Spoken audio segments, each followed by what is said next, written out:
Well, look, Camilla, I think as the Prime Minister said over the weekend, people voted for change at the last general election. And at the moment, people aren't feeling that change. And I think that's reflected in the results on Thursday. And if I think about the NHS, for example, where we are making real progress, waiting lists have fallen 6 months in a row, the 2 million more appointments we promised in our first year, we actually delivered 7 months early. We're now standing at over 3 million. If you're one of the people who's come off the waiting list, you'll be delighted. But if you're one of the 7 million cases still on the waiting list, you're probably shouting at the telly at this very moment saying, have you ever seen a politician fidget on live television? That's exactly what unfolded during a recent segment on GB News. When Labour MP Wes Streeting found himself facing genuine pressure, presenter Camilla dropped the soft approach, abandoning the mild tone usually offered to left-leaning figures, and came out striking.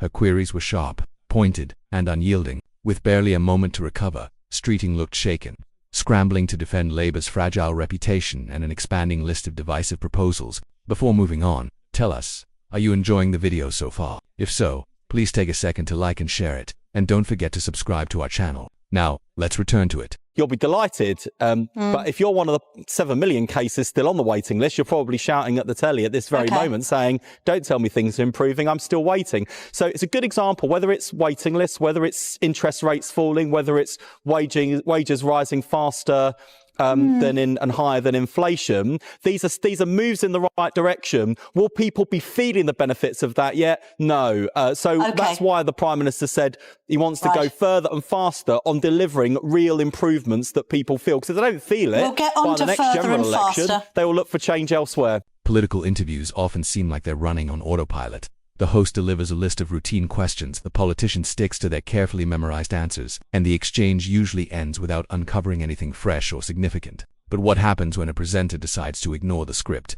That's exactly what unfolded in the recent clash between Camilla Termini and Wes Streeting on GB News. It wasn't your standard back and forth right from the start. Camilla came out firing, and she didn't ease up.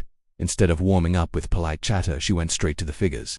Out of the 285 seats under Streeting's watch, Labour had dropped 197. Then came the blow. So you're actually less popular now than in 2021, even during your supposed political honeymoon. No build-up, no filler, just a harsh fact exposed.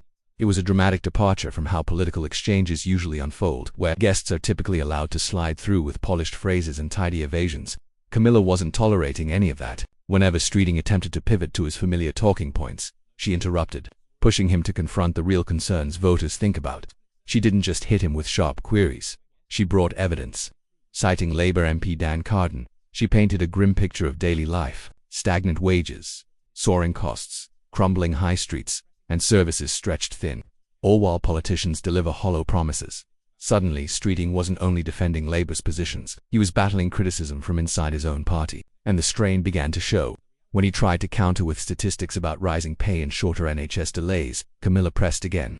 She highlighted the gap between those figures and the reality people actually experience. On paper, things might appear fine, but for ordinary citizens, they clearly aren't. This wasn't an interview. It felt more like a public interrogation. And this time, the politician had nowhere to retreat. Well, we'll get on to further and faster. Let's just read an alternative narrative to the one that you've just spun me there. People have had enough. Enough of low wages and sky-high bills. Enough of high streets being left to rot. Enough of crumbling infrastructure and public services that don't work. Enough of broken promises. Do you know who said that? It was your Labour colleague, the Labour MP Dan Carden. So even your own colleagues think that you're doing a bad job. Well, I agree with Dan on every single word you've just read out there. I agree with him entirely. And I think that's the impatience people are feeling. That's why people are hungry for change, because all of those challenges, and there are many more that I could list besides, were challenges we walked into last July.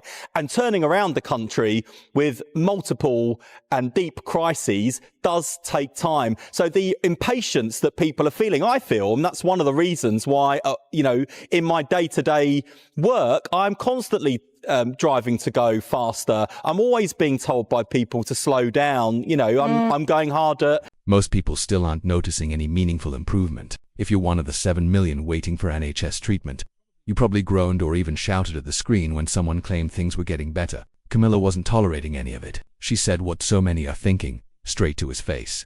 Don't tell me services are improving when millions remain untreated. It was a rare moment on mainstream political television, where someone finally pushed back against the polished spin and spoke aloud what ordinary people feel. And things only escalated when the topic shifted to winter fuel allowance cuts. Camilla didn't dance around the matter. She called the policy exactly what it was, deeply unpopular. She posed the difficult but necessary challenge. And what about delaying help with heating bills for the elderly? Isn't that just political backtracking? The backlash against that decision has been loud, even from the government's own allies. Many argue it's the breaking point, the reason they've abandoned Labour. But Camilla pressed further. She stood firm and called it one of the weakest ideas Labour has ever advanced. Didn't she, Mr. Streeting? And as he stumbled to defend a plan he clearly didn't support, it was clear to everyone watching. He was floundering. Camilla's body language revealed as much as her words. She leaned in, eyes locked on her guest. Her gestures were sharp and deliberate. She wasn't letting anything slip. No vague responses. No memorized slogans. Just pure accountability. And that level of grit, it's rare, especially in a media landscape too often dominated by soft chats and circular questioning. But the real collapse came when the discussion turned to Lucy Powell's divisive remarks on gang grooming. Under Camilla's steady, unyielding interrogation, Streeting's replies began to crumble. They no longer sounded authentic, just rehearsed, forced, shaky. Then came another blow when asked about the North East London NHS Trust's stance on gender issues. He tried to evade, but Camilla pressed harder. Eventually he admitted it. He didn't even know why the statement had been made. That instant, raw and unfiltered, was rare. A politician stepping away from the script, exposed not by hostility but by relentless, candid questioning. It happened because Camilla refused to play along. This interview was a powerful reminder of what can happen when journalism fulfills its duty. Hold power accountable. Watching a senior politician squirm under real scrutiny made one thing painfully clear. Why isn't this the norm? The uncomfortable reality. Too many political reporters rely on access. They need politicians to keep showing up on their programs,